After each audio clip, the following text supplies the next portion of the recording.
Eliezer Rodrigues, prometido e cumprido, hoje a Câmara Municipal de Vereadores da capital do estado do Piauí voltou aos seus encontros presenciais. E sem impedimentos, a Câmara Municipal de Teresina voltou a realizar sessões presenciais nesta quarta-feira, dia 6, no plenário da Casa. No local, apenas vereadores de máscara, servidores e profissionais de imprensa. As discussões envolveram o empréstimo solicitado pelo Poder Executivo e a formação da comissão para acompanhar os gastos da Prefeitura no combate à pandemia. Sobre o pedido de empréstimo de 36 milhões de euros, cerca de 220 milhões de reais, a Casa cobra o detalhamento de para onde vai cada recurso. Já o retorno dos trabalhos presenciais dividiu opiniões. O líder da oposição, o vereador Dudu do PT, disse que foi a favor do retorno das atividades. O parlamentar acredita que presencialmente o debate flui melhor. A distância ainda tem os imprevistos da tecnologia, mas pondera que todos os cuidados devem ser tomados. Do outro lado, a vereadora Graça Morim, líder do prefeito, disse que era contra, porque o momento é de permanecer em isolamento, mas como foi voto vencido, participa, mesmo com receio de quem tem comorbidades. Para tentar estabelecer um ponto de equilíbrio, o presidente do Poder Legislativo, Jeová Alencar, afirmou que estuda tecnicamente a realização de sessões mistas, com alguns vereadores participando e votando de casa pelo meio virtual. Eliezer, vamos acompanhar detalhes do pronunciamento do vereador Edilberto Borges, o Dudu do PT, que ele falou acerca desses assuntos que você já começou a introduzir. Dudu no ar. Cobrar da Prefeitura que ela faça a prestação de conta passo a passo, para o povo e para nós. Por quê?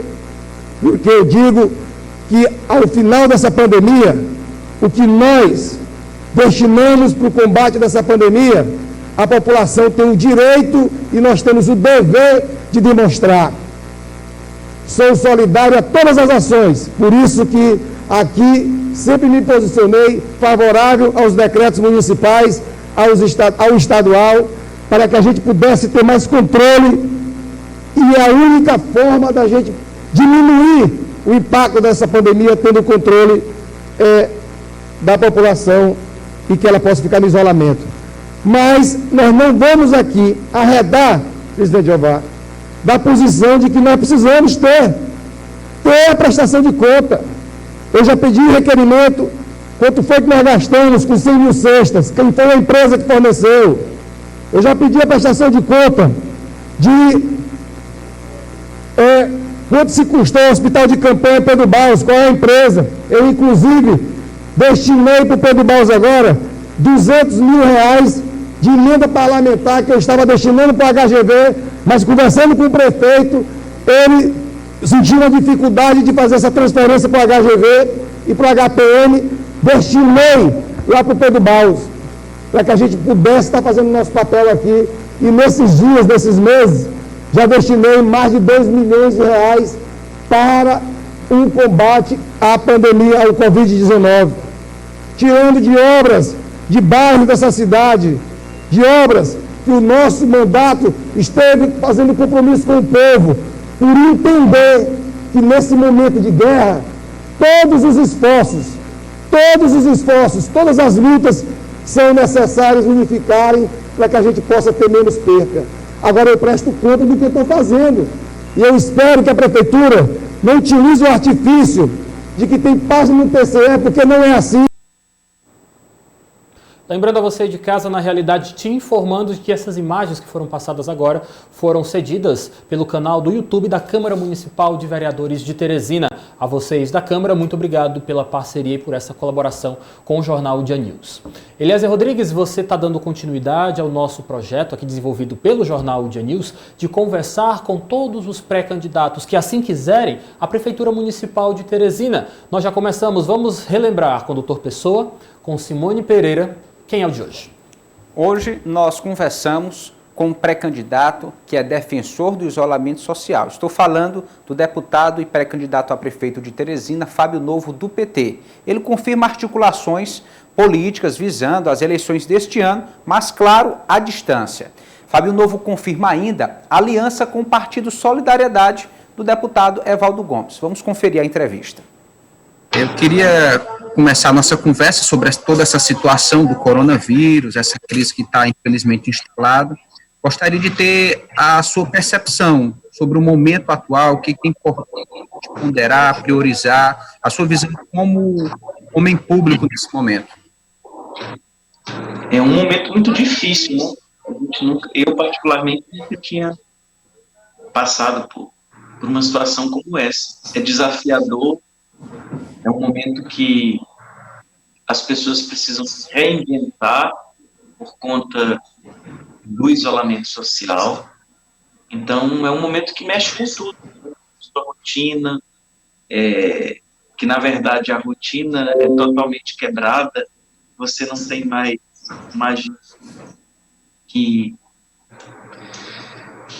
consiga desenvolver. Então, assim, é um momento muito de se repensar enquanto pessoa, enquanto valores também, a gente precisa repensar esses valores. E, claro, ter uma atenção muito especial para o âmbito do ser humano, no âmbito da saúde, que é um momento que requer uma pandemia, não é um problema econômico que a gente está vivendo, é justamente um problema de ordem de saúde mundial. Deputado, existe, infelizmente, um dilema. Os dois problemas deveriam ser tratados de forma simultânea, com a mesma atenção, mas parece que há um conflito entre priorizar a área da saúde ou a área da economia. Qual a sua posição em relação ao isolamento? A questão de saúde pública é só do coronavírus ou também envolve, por exemplo, o desemprego que gera depressão, outras pessoas com crise de ansiedade? Como é que o senhor pondera esses lados? Nesse momento não tem escolha. Ou nós priorizamos a questão das vidas humanas, porque a economia ela é feita para as pessoas. A economia é uma invenção das pessoas, é uma invenção do homem. E ela vai andar se nós tivermos pessoas. Se não tivermos pessoas, não vai ter economia. Então, não há o que se discutir. É muito ruim, porque nós vamos ter pessoas desempregadas, mas muito mais ruim, nós que somos humanos e cristãos e que temos valores, ver vidas sendo ceifadas. Isso é muito pior. A economia a gente pode retomar lá na frente. É possível retomar, porque voltam as pessoas, volta a mão de obra, e é possível retomar. Para todos os efeitos, o momento é de pré-campanha, já que o calendário eleitoral está mantido pela Justiça, o Congresso não moveu de nenhuma forma no sentido de ter aprovado alterações nas datas. E o senhor é pré-candidato a prefeito. Como é que está a pré-campanha nesse momento, nesse cenário de pandemia? A pré-campanha não existe, né? Ela está parada, os nomes estão postos, o calendário tem se mantido. O que a gente pode fazer no máximo são conversas como essa que a gente está fazendo aqui por videoconferência, alinhando alguns apoios. Nesse aspecto a gente tem feito isso, dialogado com alguns outros partidos que têm interesse em dialogar conosco. Eu me sinto bastante animado, tem tido boa receptividade, mas não tem clima para a gente tratar muito sobre eleição.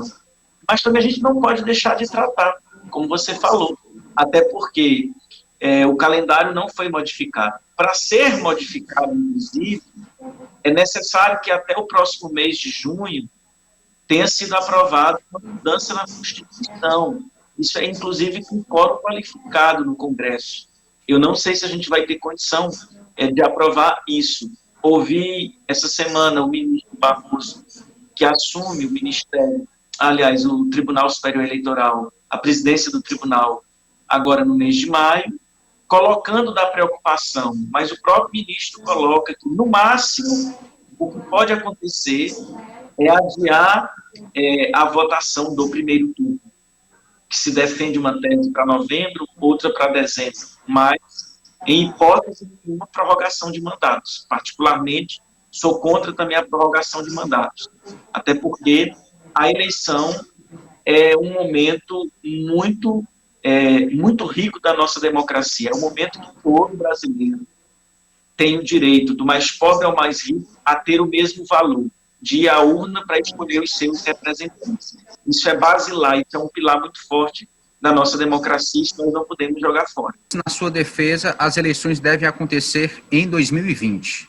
As eleições, elas devem acontecer, porque é um momento que nós vamos renovar e reafirmar um compromisso com a nossa democracia. No momento, inclusive, que se tem muitos questionamentos sobre o fortalecimento ou desfortalecimento, não sei se posso dizer assim, do nosso sistema. Nós temos um governo federal que todo dia faz incitação ao fim da democracia. Nesse final de semana nós temos isso por parte, infelizmente, do presidente Bolsonaro. Então, mais do que nunca, se nós abrirmos uma brecha agora para dizer que não vai ter eleição, acho isso muito perigoso quando você tem um governo federal que flerta todo dia com o autoritarismo e que defende abertamente a volta do regime militar. O senhor reafirmou o diálogo com algumas lideranças, pessoas afins à sua pré-campanha.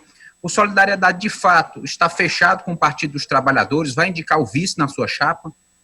Nós avançamos bastante nas conversações com o Solidariedade, está consolidando esse apoio. Em relação a vice, nós estamos deixando para tratar um pouco mais na frente, porque nós queremos ver que mais forças é possível aglutinar. Então, assim, eu fico muito feliz porque, além da gente conseguir construir dentro do PT, como a gente não via há muito tempo, a unidade, nós já conseguimos dialogar também com Solidariedade com o PCdoB, o que coloca, nesse momento, uma chapa robusta. Eliezer Rodrigues, impressão minha ou é estranho ver o Solidariedade próximo a Fábio Novo? A gente geralmente vê o partido de Evaldo Gomes sempre muito próximo a Firmino Filho. Isso era a dinâmica anterior. A política mostrando as suas várias possibilidades aí nesse caso. Evaldo Gomes, como presidente do Solidariedade, tentou uma aproximação, estava na base do prefeito, indicava o coordenador da Fundação Alferraz, o presidente, na verdade, aqui no município de Teresina, tentou indicar o vice em uma composição com o candidato do prefeito Firmino Filho, mas, após uma série de conversações, acabou mesmo cedendo para o lado do governador Wellington Dias, estreitando os laços com o executivo estadual e, por consequência, também com o pré-candidato do PT, Fábio Novo, e há sim uma possibilidade do Solidariedade indicar o vice para disputar a prefeitura aqui com o Partido dos Trabalhadores. Lembrando que a política realmente não para, nós iniciamos essa nossa cobertura ainda no ano de 2018, na realidade apresentando já os caminhos que se formavam acerca da sucessão de Firmino Filho no Palácio da Cidade, e em 2019 nós tivemos ali pelo mês de maio o anúncio, Eliezer? Nós tivemos o anúncio de Georgiano Neto colocando o seu nome à disposição para disputar a Prefeitura Municipal de Teresina pelo PSD. Um ano após, não temos mais Georgiano Neto, nós estamos em um contexto de pandemia e, é claro, nem sabemos se a eleição vai ser no 4 de outubro. Muita coisa mudou. Muitas incertezas acabam pairando o momento político de pré-campanha atual. 6 de maio é uma data importante para os eleitores brasileiros. Por que, Eliezer? É uma data limite. O Tribunal Regional Eleitoral do Piauí atendeu mais de 22 mil eleitores em menos de um mês. Para a Justiça, tem sido um desafio manter os atendimentos à distância. Hoje, 6 de maio, é o último dia para alistamento, transferência de domicílio eleitoral ou regularização de outras pendências. Vamos ouvir algumas recomendações do TRE. A Justiça Eleitoral brasileira enfrenta talvez o maior desafio de sua história, qual seja o de realizar uma eleição de âmbito nacional sem a possibilidade do atendimento pessoal dos eleitores que lhe procuram para regularizar os seus respectivos cadastros eleitorais. Tudo isso em consequência do isolamento social decorrente da pandemia do Covid-19 que assola o mundo inteiro. Teve, portanto, a Justiça que abdicar da coleta dos dados biométricos e até mesmo do comparecimento dos eleitores aos processos de revisão eleitoral. Diante dessa realidade em comum, o Tribunal Regional Eleitoral do Estado do Piauí, objetivando cumprir rigorosamente o calendário eleitoral, divulgou no seu site uma série de informações e links, buscando o atendimento do eleitor de forma remota, inclusive possibilitando baixar a segunda via do título eleitoral através do aplicativo e-Título. Segundo dados colhidos da Secretaria de Tecnologia da Informação, do TRE do Piauí, desde o dia 17 de abril, quando o tribunal começou a receber os requerimentos online, 22.514 formulários foram encaminhados pelo site. Destes, 7.379 apresentaram a documentação necessária e estão em análise. 528 tinham alguma pendência e foram excluídos. E até ontem, segunda-feira, dia 4 de maio, 5.615 solicitações chegaram. 8 tinham alguma pendência e foram excluídos.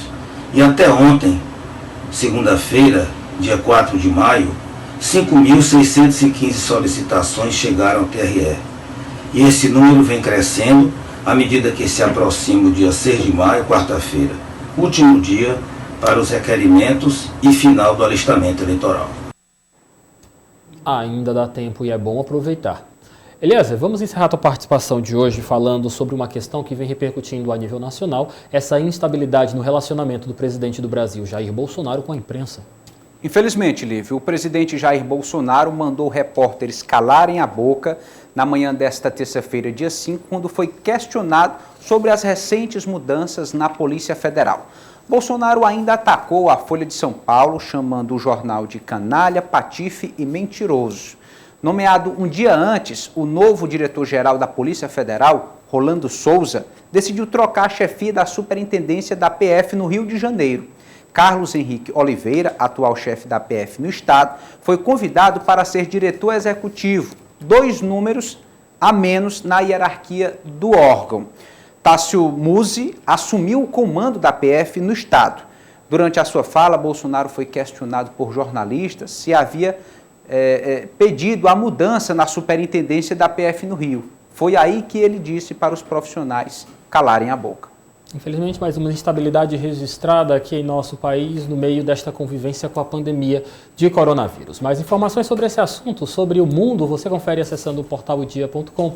Eliezer Rodrigues, muito obrigado pela sua participação. Boa tarde para você. Até amanhã. Até amanhã. Política do Dia.